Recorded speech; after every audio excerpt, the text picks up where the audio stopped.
Amém. Boa noite. Boa noite. Tudo bem, gente? Que a paz do Senhor esteja com todos vocês. Amém? Eu estou muito nervosa. Ai, eu já sabia que Deus queria que eu pregasse, mas eu não sabia que ia ser tão cedo. Mas amém. Eu sei que Deus, Ele não escolhe quem é capacitado, né? Ele escolhe e capacita. Então, eu me dispus, estou aqui na presença de Deus, coloquei o meu coração diante dEle, eu sei que Ele vai falar. Que não saia nada de mim nessa noite, que não saia nada da minha boca, que não saia nada da Fernanda, mas que Jesus venha aparecer. Amém? Vamos abrir as nossas Bíblias no livro de Atos. Inclusive, Atos é um livro top, gente. Recomendo vocês lerem. Eu estava lendo esses dias e como meu coração queimou com esse livro, de verdade. Eu recomendo muito que vocês leiam. Atos 5, versículo 34. Diz assim: Mas, levantando-se no sinédrio, um fariseu chamado Gamaliel, mestre da lei, respeitado por todo o povo, mandou que os apóstolos fossem levados para fora por um momento. Então disse ao sinédrio: Israelitas, tenham cuidado com o que vão fazer a estes homens, porque há algum tempo atrás se levantou Teudas, dizendo ser alguém muito importante, a qual se juntaram cerca de 400 homens. Mas ele foi morto, e todos que lhe obedeciam se dispersaram e foram reduzidos a nada. Depois desse, levantou-se Judas, o Galileu, nos dias de recenseamento, e levou muitos consigo. Também este foi morto, e todos os que lhe obedeciam foram dispersos. Nesse caso, agora, digo a vocês, não façam nada contra esses homens. Deixem que vão embora, porque se este plano ou esta obra vem de homens, será destruído. Mas se vem de Deus, vocês não poderão destruí-los e correm o risco de estar lutando contra Deus. E os membros do sinédrio concordaram com Gamaliel. Então chamaram os apóstolos e os açoitaram. E ordenando-lhes que não falassem no nome de Jesus, os soltaram. Quero dar ênfase nesse versículo que é o 41 e no 42. Escutem só. E eles se retiraram do sinédrio muito alegres, por terem sido considerados dignos de sofrer afrontas por esse nome. 42. E todos os dias, no templo e de casa em casa, não cessavam de ensinar e de pregar que Jesus é o Cristo. Quando eu li esse capítulo, eu fiquei em choque. Essa palavra me confrontou de um jeito que eu espero que confronte você também. Eu sei que a palavra, ela vem primeiro para mim. Então, como isso tem queimado muito no meu coração esses dias, eu espero que você seja tocado por essa palavra, amém? Então, para começar falando sobre essa história, eu queria primeiro a gente relembrar um pouco do contexto histórico, até chegarmos aqui. O que acontece que nos evangelhos, né, do Novo Testamento, a gente descobre sobre o nascimento de Jesus, nós descobrimos sobre o ministério de Jesus, é quando Jesus começa a fazer os seus primeiros milagres, as suas primeiras curas, né? Ele começa a se manifestar ao povo. E também Jesus escolhe os discípulos a quem ele queria que andasse com ele. Esse é o tempo em que Jesus faz isso durante os evangelhos. E Jesus, ele passa muitos ensinamentos, muitos mandamentos aos discípulos de qual era a perfeita vontade do Pai. E então, nos últimos capítulos de João, que é o quarto evangelho, o último evangelho, os últimos capítulos, eles relatam o processo da morte de Jesus, da crucificação e da ressurreição de Cristo. E após eles relatarem sobre esses acontecimentos a respeito de Jesus, no terceiro dia, quando Jesus ressurrece, ele aparece primeiramente a Maria Madalena e depois ele aparece aos discípulos. Então, depois de aparecer para eles, mostrando que ele ainda estava vivo, a palavra dele se cumpriu, de que em 3 dias o templo seria destruído e, mesmo assim, em 3 dias ele seria reconstruído. Jesus estava falando a respeito de si mesmo, o que muitos discípulos não entenderam naquele momento. E então, Jesus, quando apareceu aos discípulos, ele ainda permaneceu junto com eles durante 40 dias. Durante 40 dias, ele continuou ensinando sobre o reino de Deus. Continuou ensinando o que Deus queria que ele ensinasse aos discípulos. Mostrou que eles deveriam viver em comunhão, eles precisavam sempre estar juntos um do outro, né? Que eles precisavam de cada um. E antes mesmo da ascensão de Jesus, dele voltar aos céus, né? Ele teve um último momento de comunhão com os discípulos. E esse momento está lá em Atos, capítulo 1, se você quiser acompanhar, senão eu leio aqui para vocês. Capítulo 1, versículo 4. Esse é o último momento em que Jesus fala com os discípulos antes de subir aos céus. Ele fala assim: e comendo com eles, deu-lhes esta ordem, foi uma ordenança de Jesus: não se afastem de Jerusalém, mas esperem a promessa do Pai, a qual vocês ouviram de mim. Porque Jesus, na verdade, batizou com água, mas vocês serão batizados com o Espírito Santo dentro de poucos dias. E isso, como eu já disse, foi antes de Jesus subir aos céus. Ocorrendo a ascensão de Jesus, nós vamos para o capítulo 2 de Atos, que todo mundo já conhece. É quando chega o dia de Pentecostes. Para quem não sabe, o dia de Pentecostes é o 50º, 50 é 50, tá? Para quem não sabe. O 50º dia após o sábado de Páscoa. Então, passando o sábado de Páscoa, contando mais 50 dias, esse era o dia de Pentecostes. E Cristo havia dito que desceria poder sobre eles através do Espírito Santo. E que eles seriam testemunhas em Jerusalém, em Judeia, em Samaria e até os confins da terra. Isso quer dizer que de discípulos eles se tornariam apóstolos.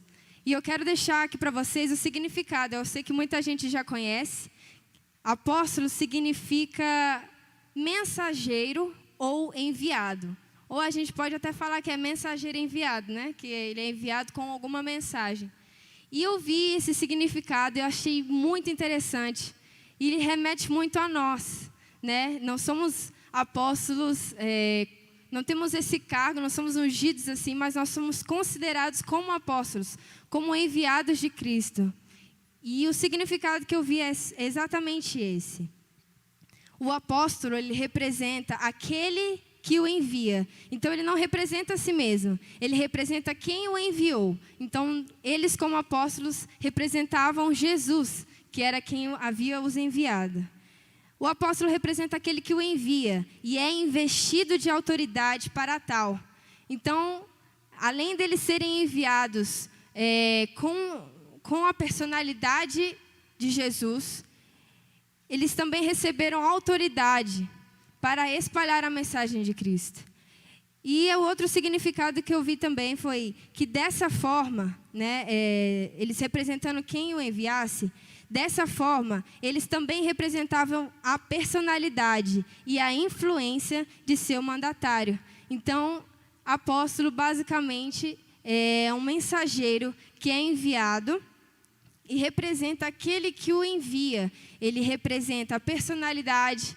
Então, eles representavam a personalidade de Jesus e a influência que Jesus tinha naquele tempo. Então, cumprindo-se o dia de Pentecostes, todos estavam reunidos no mesmo lugar e, de repente, veio um som como de um vento impetuoso, invadiu aquele lugar e todos foram cheios do Espírito Santo e começaram a falar em línguas estranhas, como línguas de fogo. E naquele tempo, eles estavam em um templo, né? Mas a Bíblia diz que eles estavam em uma casa, né? No caso, seria a casa de oração, que a gente conhece dessa forma. E ali ao redor daquela casa, ao redor daquele templo, haviam muitas pessoas que não faziam ideia do que estava acontecendo. E elas permaneciam perplexas, porque não sabiam o que estava acontecendo, mas estavam ouvindo o que estava acontecendo. Então eram barulhos muito estranhos, e as pessoas estavam apavoradas, e também alguns chegaram até a acusá-los de embriaguez. Então muitos achavam que eles estavam bêbados, né? Porque de repente um barulho, todo mundo ouviu o barulho, foi um estrondo, e eles não sabiam o que estava acontecendo, eles não entendiam o que estava acontecendo. Então Pedro, né, estava junto lá, quando o Espírito foi derramado sobre eles. Ele se levantou e ele passou a pregar para aquele povo. E ele explicava, naquele momento em que ele se levantou, que naquela hora, naquele acontecimento, naquele templo, naquela casa, estava acontecendo a profecia de Joel. Como diz lá em Joel 2, que o Espírito foi derramado sobre toda a carne.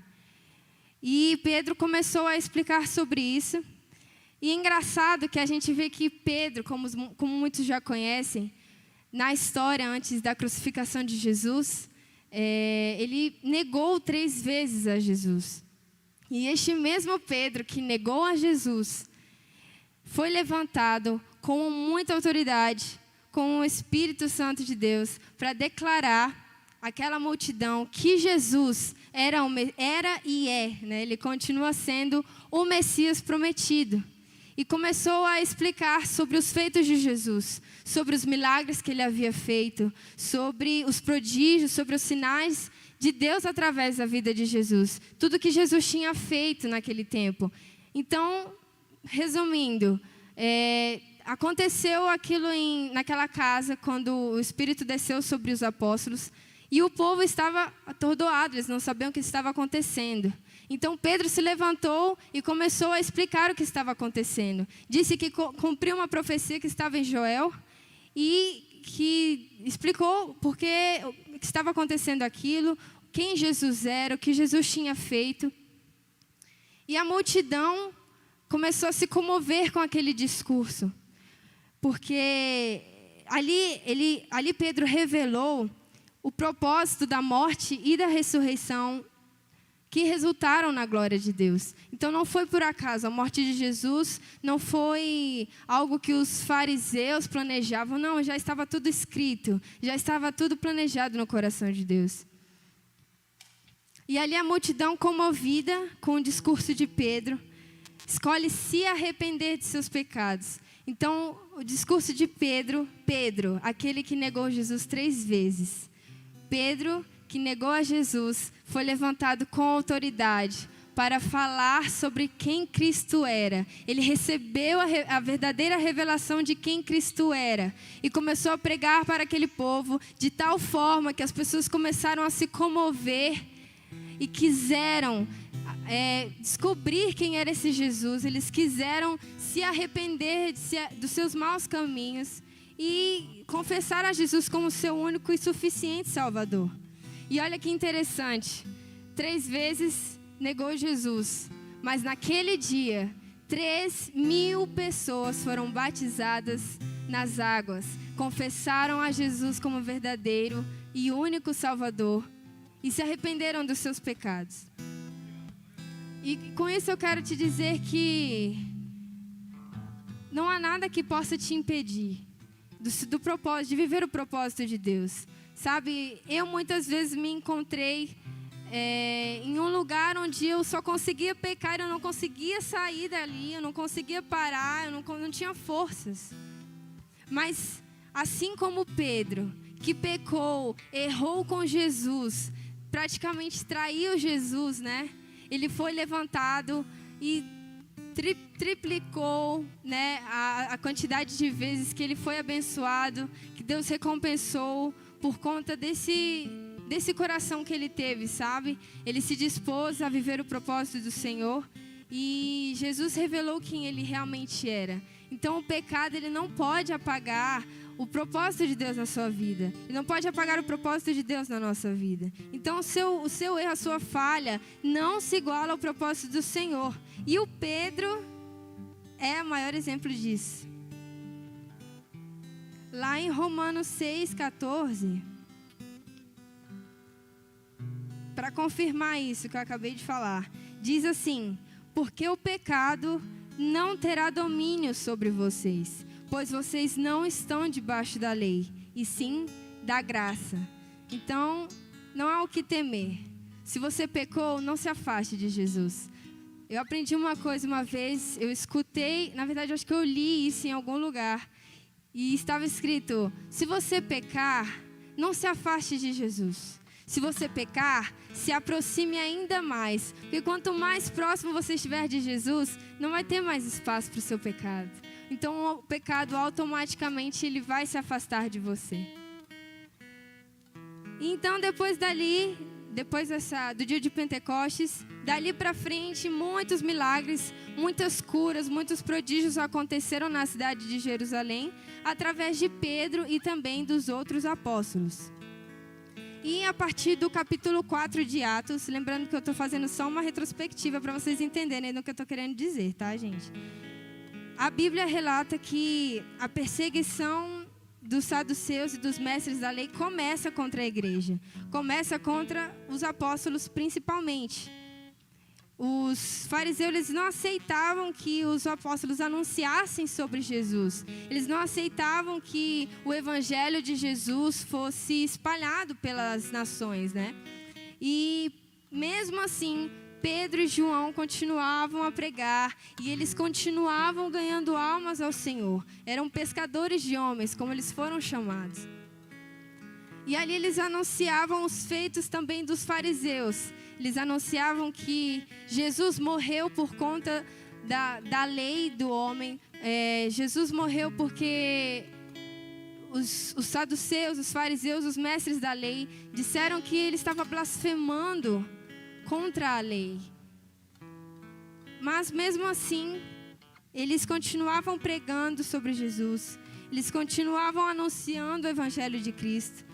E os saduceus e fariseus ainda mais invejosos a respeito do que estava acontecendo.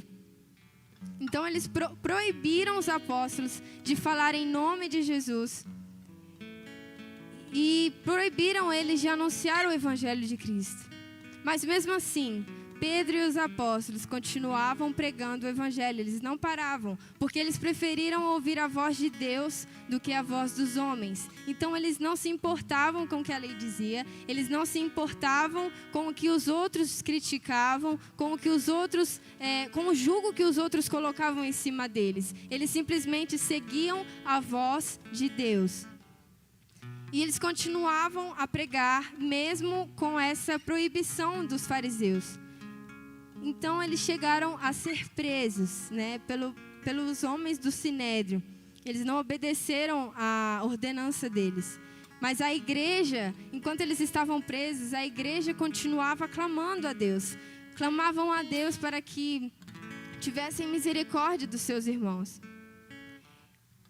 E os fariseus tinham medo de castigar os apóstolos, porque o povo vivenciou os prodígios, vivenciou os milagres, vivenciou as maravilhas que eles tinham feito, que eles estavam fazendo, porque eles estavam em um tempo de avivamento. Atos 2 revela o principal avivamento que a igreja tem. Foi a igreja primitiva, a igreja de Atos dos Apóstolos. Então ali a igreja estava em avivamento, eles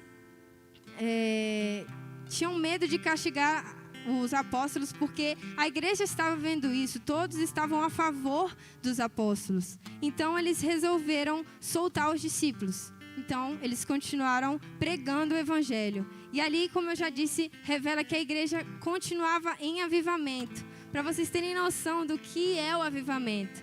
Ali, não, entre eles, entre o povo de Deus, entre a igreja de Deus, não havia inveja. Não havia necessidade. Sabe por quê? Porque as pessoas elas dividiam entre si os bens. Então elas não queriam nada. Não era nada deles. Não era nada meu. Era tudo nosso, né? Então, não faltava comida, não faltavam vestimentas, não faltavam sapatos, porque a igreja estava em avivamento, a igreja estava em um tempo de unidade. Então, eles ajudavam uns aos outros. E esse era o tempo de unidade do corpo de Cristo. Vamos lá para Atos 5, verso 14.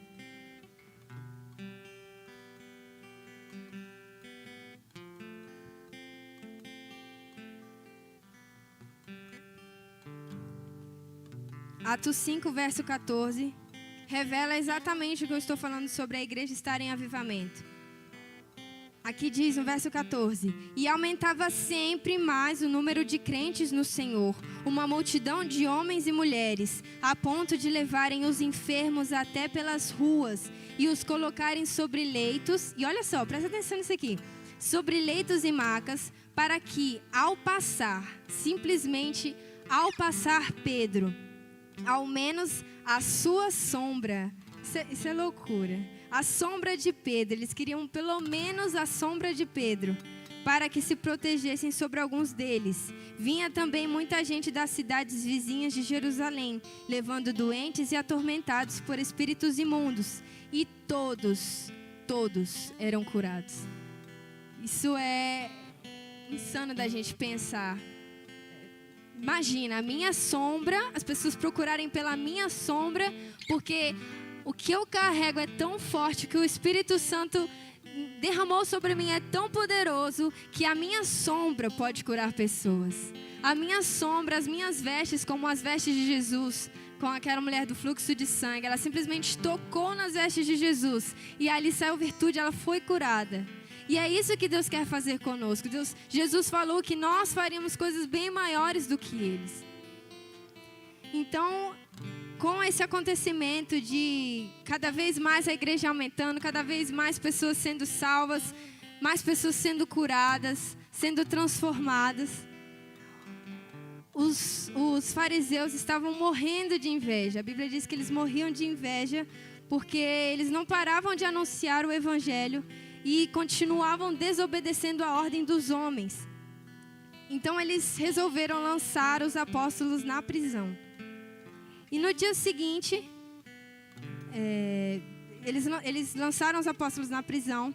Mas naquela noite em que eles foram lançados na prisão, um anjo apareceu aos apóstolos, abriu as portas da prisão e os levou para fora. E mandou para que eles voltassem ao templo para continuar falando sobre esta vida. E no dia seguinte, e eles foram, né? Eles saíram, as portas estavam abertas, então os apóstolos simplesmente seguiram o que aquele anjo havia ordenado, porque eles sabiam que era uma ordenança de Deus. E no dia seguinte, os fariseus mandaram buscá-los na prisão. E quando chegaram lá, não encontraram absolutamente ninguém, porque o anjo havia libertado eles. Então eles, depois de um tempo, receberam a notícia de que os apóstolos continuavam no templo, pregando e ensinando ao povo. Só que eles não aceitavam isso, e eles quiseram trazer de volta os apóstolos para a prisão, porque eles encontraram eles novamente fazendo algo que eles tinham proibido. Mas eles trouxeram de volta para a prisão sem violência, porque eles continuavam com medo do que o povo de Deus poderia dizer ou poderia fazer. E eles reclamavam porque os apóstolos estavam enchendo Jerusalém com as doutrinas de Cristo. E estavam lançando a culpa da morte de Jesus em cima deles, porque afinal foram eles que crucificaram Jesus. Mas os apóstolos continuavam a afirmar que eles não obedeciam ao que os homens falavam, eles não obedeciam aos homens, e que eles realmente mataram Jesus. Esse era o discurso deles, o discurso de que Jesus continuava vivo, mas que ele foi morto pela religião, foi morto pelos mestres da lei, que diziam que ele blasfemava contra a lei de Moisés, né? E aqui eles não continuaram obedecendo aos homens, mas eles realmente afirmavam que mataram Jesus. Jesus, que Deus ressuscitou e exaltou como Salvador do mundo, aquele que concedeu a todos o arrependimento e a remissão de pecados. E aqui eu entro na história em que a gente estava falando, que é Atos 5, a partir do versículo 34. Tudo isso aconteceu antes dessa história que eu li para vocês. Então eles estavam na prisão, só que os fariseus eles tinham medo de atacar aos apóstolos por conta do que a multidão pensaria. E como a gente leu aqui no versículo 34, que levantou do sinédrio um fariseu chamado Gamaliel e mandou os apóstolos para fora para falar com os mestres da lei. E eles disseram que por algum tempo se levantaram duas pessoas que ele cita, Teudas, que levantou um povo, se rebelou, mas que quando Teudas morreu, todo o povo esqueceu a história. Então, eles falharam nisso. E depois se levantou Judas, que era o Galileu, e também levou muitos, mas acabou sendo morto e ninguém continuou, né, o que eles estavam fazendo. Mas eles estavam esperando o que esses apóstolos estavam falando, sobre tudo que eles estavam pregando. Será que seria verdade mesmo? Então, eu pesquisei um pouco sobre a vida de Gamaliel. Aqui diz que Gamaliel era um doutor da lei. Ele era de um grupo mais liberal dos fariseus. E essa fala de Gamaliel, ela revela o temperamento, né? Alguns estudiosos dizem que revela o temperamento equilibrado de Gamaliel, ou pode ter sido também alguma forma de ironia, né? Contra os apóstolos, falando se realmente eles estão falando a verdade, se isso realmente vai para frente. E interessante que eu pesquisei sobre o nome Gamaliel e eu encontrei o significado, que é um nome grego, né? O significado basicamente é recompensa de Deus. Eu não sei se Gamaliel foi uma recompensa de Deus para a mãe dele ou para a família dele, mas eu tenho certeza que foi uma recompensa de Deus para os apóstolos, porque ele foi usado para levar os apóstolos para fora e declarar isso, né? Que deixassem, como se fosse deixar mais uma chance para ver se isso ia dar certo mesmo. E então ele alertou todos os fariseus e mestres da lei para terem cuidado com isso, porque o povo poderia se rebelar de forma bem bruta, né? E eles deixaram os apóstolos ir embora. Porém, a parte que mais me chamou a atenção nessa palavra, inclusive o versículo foi o que mais me queimou o coração, foi o 41, em que ele diz assim: e eles se retiraram do sinédrio, muito alegres por terem sido considerados dignos de sofrer afrontas por esse nome. E isso é muito louco, olha só. Como que eles são açoitados, perseguidos, eles estão desobedecendo a ordem de homens, mas obedecendo a voz de Deus. Eu imagino como se eu estivesse no lugar dos apóstolos. Por exemplo, hoje vim aqui pregar, mas eu tô muito nervosa. A primeira vez que isso acontece. Mas eu falei para Deus: Senhor, eu sei que essa não é a minha vontade. A minha vontade era ficar bem aqui, quietinha. Mas o Senhor, Ele quer nos tirar da nossa zona de conforto. Ele quer nos tirar da comodidade.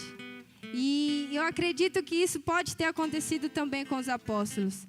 Mas eles estavam tão fixos em Jesus, eles estavam tão alinhados com os céus, com o que Jesus havia dito sobre o reino de Deus, sobre o que eles deveriam fazer, que eles sendo açoitados, isso não foi uma forma de eles se levantarem, dizerem que era preconceito e dizerem que era uma crítica sobre eles e de repente eles paravam de fazer o que eles estavam fazendo. Não, isso, pelo contrário, isso impulsionou o ministério deles. Eles ficaram alegres por terem sido açoitados. Eles se sentiram honrados por terem sido açoitados pelo nome de Jesus. E eu fico me perguntando, cara, será que a gente está disposto a fazer isso? Será que a gente sendo açoitado dessa forma, será que nós vamos continuar alegres na presença de Deus? Será que nós vamos continuar na presença de Deus? Eles não pararam mesmo. Eles não negaram a Jesus e continuaram felizes. Eles não se entristeceram. Eles poderiam até ter entristecido por um momento, mas continuado. Não, eles se alegraram. Eles se sentiram honrados. Pensa, você ser honrado por estar sendo açoitado. Isso é coisa de louco, é coisa de cristão mesmo, né? E isso mostra que eles não pregavam as suas próprias vidas. O que eles viviam não era sobre eles. Eles pregavam a própria vida de Jesus. Porque eles morreram para o mundo e começaram a viver para Deus de fato. Então, é impressionante como que para eles sofrer para Jesus foi uma honra. Será que nós estamos dispostos a fazer isso? Será que nós estamos dispostos a sofrer em nome de Jesus? Eu sei que essa é uma palavra dura, eu sei que essa é uma palavra meio difícil de a gente aceitar. Mas se nós permanecermos com os nossos olhos fixos em Jesus, fixos no que verdadeiramente Ele tem pra gente, eu tenho certeza que nada pode nos abalar. Nada pode nos abalar. E aqui eu tiro 2 lições nessa história. A primeira lição é que nós vivemos para Deus e vivemos por Deus. Nós não estamos aqui vivendo as nossas próprias vidas, né, olhando para os nossos próprios nariz, mas estamos vivendo para Deus. Nós vivemos a vida de Deus. E a segunda lição que eu aprendo aqui é que, independente do que eles estavam passando, Deus manteve a sua promessa. Deus manteve a igreja. Independente do que os apóstolos estavam sofrendo, Deus estava cuidando da igreja. A igreja estava clamando e Deus estava cuidando. Deus estava mantendo. Deus estava guiando a igreja. Tanto a igreja que estava em Jerusalém, como os próprios apóstolos. Os próprios apóstolos eram guiados pelo Senhor. Deus guiou a Gamaliel para que não deixasse que eles fossem mortos. Então Deus sempre esteve com eles. Mas será que se você estivesse no lugar deles, você veria Deus em algum momento? Será que você estaria vendo que Deus estava ali com você? Será que nós estamos dispostos a viver isso?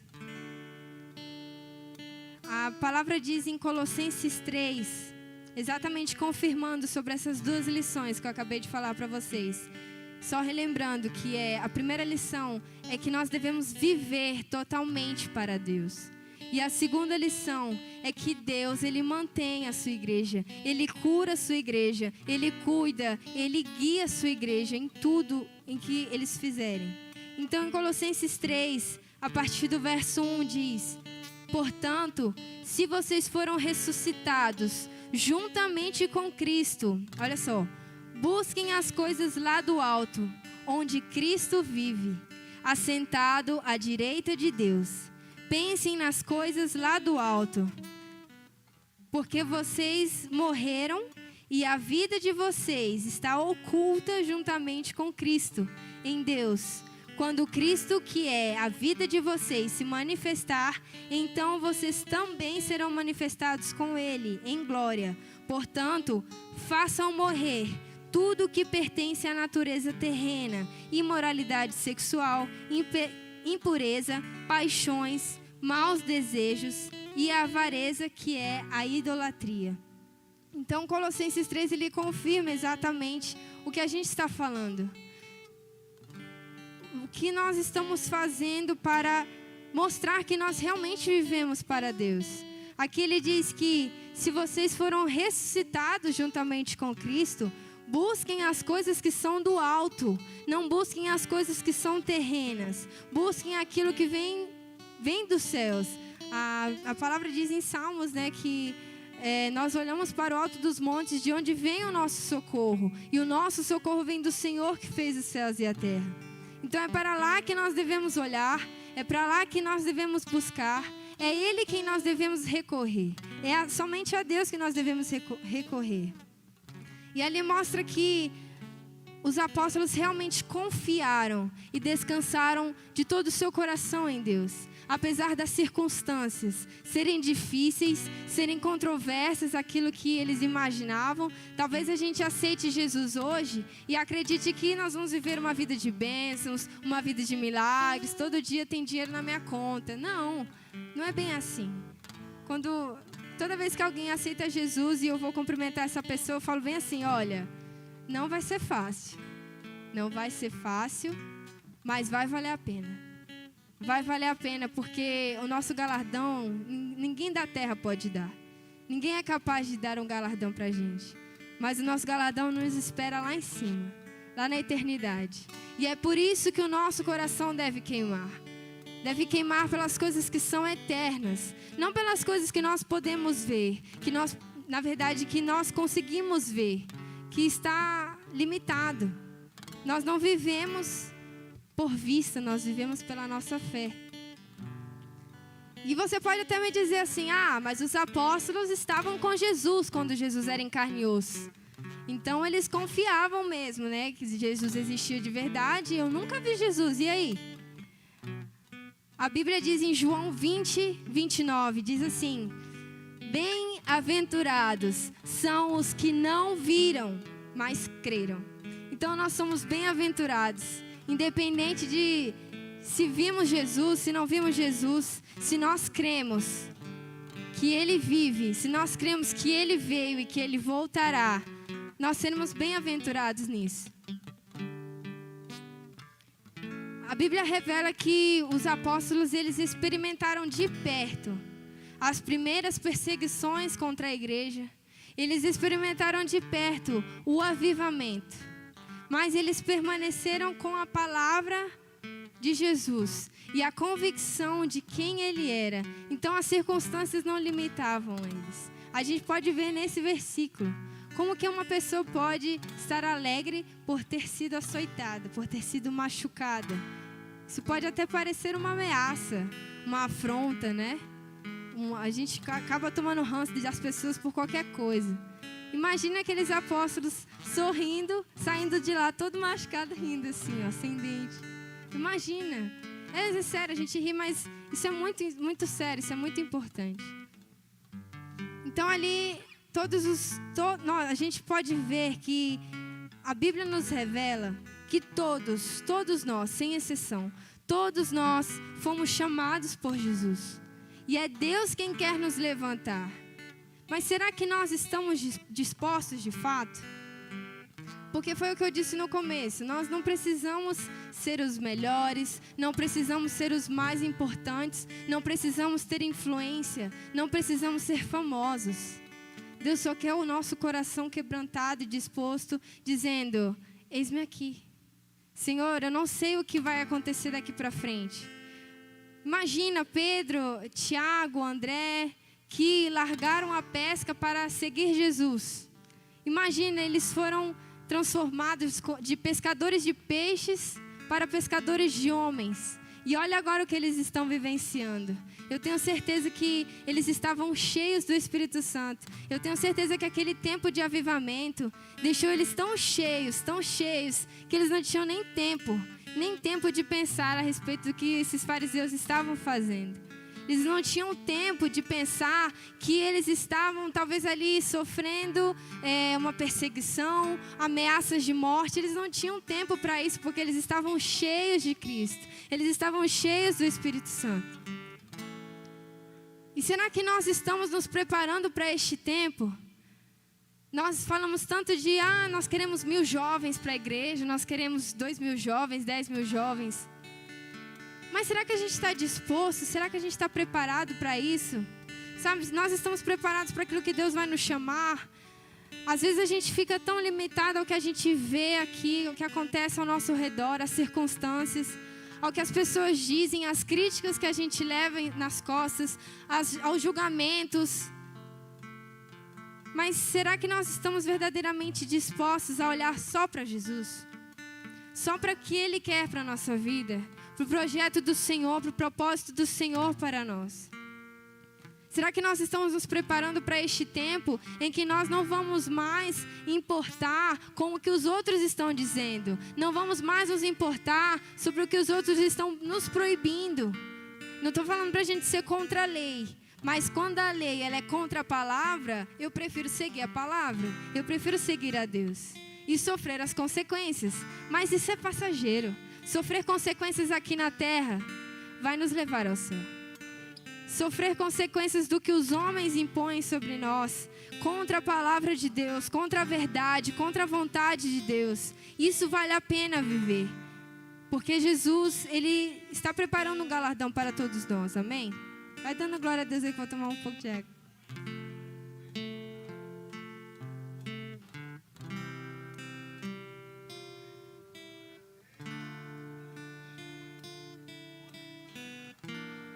O que nós entendemos aqui é que quando nós permanecemos com os nossos olhos em Jesus, nós permanecemos firmes. Mas quando nós limitamos os nossos olhos para as coisas que são terrenas, nós enfraquecemos, nós somos abatidos, nós não conseguimos permanecer. E eu volto a dizer, como está escrito em Colossenses 3, versículo 1 e 2. Portanto, se vocês foram ressuscitados juntamente com Cristo, busquem as coisas do alto, onde Cristo vive, assentado à direita de Deus. Pensem nas coisas que são do alto. Isso é a palavra que diz, não sou eu. Pensem no que vem do alto e não as que são daqui da terra. Porque vocês morreram e a vida de vocês está oculta juntamente com Cristo. Então, nós morremos com Cristo, mas nós também ressuscitamos com Ele. Nós não vivemos mais a nossa vida. A partir do momento que nós entregamos, o ato de entregar é eu pegar isso aqui e entregar na sua mão. Agora é seu. E isso que nós fizemos para Jesus. Deus, aqui ó, toma minha vida. É seu. Eu não vivo mais a minha vida. Eu vivo a vida de Deus. E vendo dessa forma, nós começamos a queimar pelo aquilo que é eterno. Nós começamos a queimar pela eternidade. E como eu já disse, não andamos mais por vista, mas andamos por fé. Não estamos limitados mais. Nós começamos a olhar para quem Jesus é, o que está nos aguardando, o que Jesus pode fazer através das nossas vidas. E não nos importamos mais com as críticas, com o que os outros estão falando. Não nos importamos mais com situações familiares. Não nos importamos mais com as situações financeiras que são difíceis. Olha, Deus, está difícil. Eu não sei de onde que eu vou tirar. Eu não sei o que eu vou fazer. Mas não depende de mim. Nunca foi sobre mim. É como aquela canção. Nunca foi sobre nós. Sempre foi sobre Ele. Ele que pode fazer todas as coisas. E quando nós entregamos as nossas vidas para Deus, nós temos que confiar no Senhor. Nós precisamos aprender. Precisamos aprender a confiar no Senhor. Os apóstolos, eu tenho certeza que eles aprenderam a confiar. Porque confiar em alguém não é uma tarefa fácil. Confiar em alguém que você nunca viu, então, é difícil. Mas como a palavra diz, que bem-aventurados são aqueles que não viram, mas creram. Então, não temos o que temer. O Senhor morreu por nós numa cruz. Ele se entregou por amor a nós. Ele morreu, a morte que nós merecíamos era para nós estarmos no lugar de Jesus. Mas Ele resolveu nos amar primeiro. Então Ele nos escolheu. E Ele morreu por nós. Ele sofreu por nós. Mas Ele ressuscitou. E Ele tem a chave da morte e da vida nas suas mãos. E esse é o Deus a quem nós servimos. O Deus que nos salvou, que nos libertou, que nos tirou todo julgo, todo pecado, nos lavou, nos limpou com seu sangue, que nos remiu e que continua nos mantendo, continua mantendo a sua igreja, continua curando a sua igreja, continua guiando a sua igreja, como nós já vimos aqui na história em que nós lemos. A palavra diz em Romanos 5 sobre a justificação da fé. E aqui fala bem assim, que através da fé, nós temos paz com Deus, por meio do nosso Senhor Jesus Cristo. Que diz também que pela fé, nós também tivemos acesso a esta graça, na qual estamos firmes. E pela fé nos gloriamos nas tribulações. Isso é exatamente o que acontece com os apóstolos nesse versículo. Eles estavam em paz com Deus, porque eles acreditavam que Jesus vive, que Jesus estava guardando eles, e que não importava o que acontecesse, eles estavam com o Salvador. Eles estavam então em paz com Deus, eles tiveram acesso à graça. Eles não tinham direito, nós não tínhamos direito de falar de Jesus, mas através da graça nós podemos falar quem Jesus é, nós podemos falar o que Jesus fez por nós. E mediante a fé, eles se gloriaram na tribulação. A palavra gloriamos, ela se remete a se alegrar. Eles se regozijaram na tribulação. Como a gente viu, a tribulação que eles estavam passando era justamente sobre estar sendo açoitados. Eles estavam presos, estavam sendo açoitados, mas permaneceram alegres, porque se sentiram honrados por sofrer por Cristo. E nesse mesmo capítulo, fala que não somente isso, pela fé, sabendo que, mas também nos gloriamos nas tribulações, sabendo que a tribulação produz perseverança, a perseverança produz experiência, e a experiência produz esperança. Ora, a esperança que não nos deixa decepcionados, porque o amor de Deus é derramado em nosso coração pelo Espírito Santo que nos foi dado. Então, a gente vê aqui que a tribulação, ela produz a perseverança. Podemos substituir também, como dizem em outras versões, a paciência, ela produz a paciência. Então nós passamos a confiar mais no Senhor durante a tribulação, confiar de que nós não precisamos de nada da terra, confiar de que Ele é o que nós precisamos, Ele é o nosso tudo. E a perseverança é basicamente isso, permanecer confiando que Jesus está conosco, que Jesus está nos olhando, que Jesus está contemplando tudo que nós estamos vivendo aqui na terra. E a perseverança, ela produz a experiência. Ou também, como dizem em outras versões, a experiência pode ser substituída aqui pelo caráter aprovado. Então, por nós permanecermos confiando em Jesus, o nosso caráter é moldado, a nossa personalidade é moldada. Nós somos transformados de dentro para fora. E nós somos transformados em alguém sábio, alguém que é experiente. E através da experiência, nós produzimos a esperança. A esperança que basicamente é permanecer confiando que é Ele quem fortalece a nossa fé. Ele que fortalece a nossa fé e nós somos edificados dessa forma. Nós permanecemos ainda mais inabaláveis na presença de Jesus. Então eu queria te fazer refletir essa noite. Será que você tem entregado de fato ao Senhor a sua vida? Será que você tem confiado? Sabe, Jesus, Ele é tudo que nós precisamos. Jesus, Ele é ainda mais do que nós podemos imaginar. Ele tem muito mais para nós. Mas será que nós estamos limitados ao que nós estamos vivendo aqui na terra? Será que nós estamos enxergando só o que está acontecendo ao nosso redor? O que está acontecendo no Brasil? O que está acontecendo nos países afora?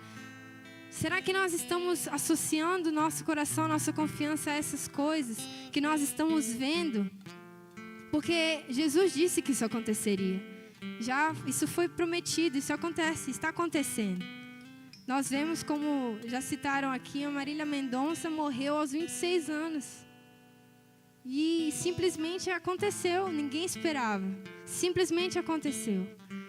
Quanto tempo você precisa para você mudar seu pensamento? Quanto tempo você precisa para mudar a sua mentalidade? Pensar que Jesus, Ele é tudo que você precisa. E se nós estivermos com Deus, não precisamos de nada mais. A salvação já nos foi herdada. Mas o que você está fazendo? Você quer só ficar com a salvação? Ou você quer cumprir as promessas de Deus aqui e receber um galardão nos céus? Ou você quer só ser um filho salvo? A salvação, ela é sua. Deus não vai tirar isso. Mas será que você não quer receber um galardão por algo maior? Falar assim, nossa, como Pedro, como João, como Tiago, como o próprio Paulo, que a gente tanto cita aqui nas pregações. Será que nós queremos somente ser salvos? Ou nós queremos marcar a história da geração? Será que nós queremos simplesmente ser salvos? Ou nós queremos marcar a nossa nação com o nome de Jesus?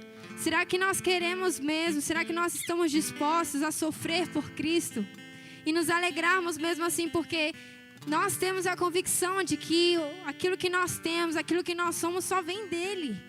E tudo vem dEle, tudo volta para Ele.